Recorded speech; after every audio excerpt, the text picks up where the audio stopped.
Yun lang. Dahon ng mulberry. Ayaw po. Anulas. Yeah. So, after eating for 25 days, hindi na sila kakain. Ita-transfer natin sila sa parang ganun. You can go there po. Sure you can see. May mga uod doon na 25 days old na. 25 years old. Yeah.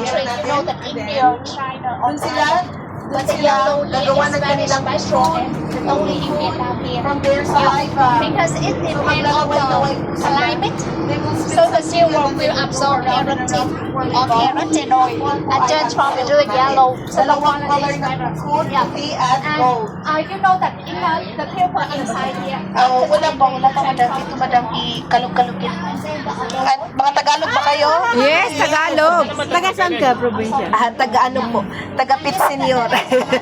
sa Santo Niño kasi ngayon sa amin. Yes. Fiesta ng Santo Niño ngayon. Taga Cebu po. Ah, Cebu. Dipolog. Nagpupunta kami sa Dipolog City.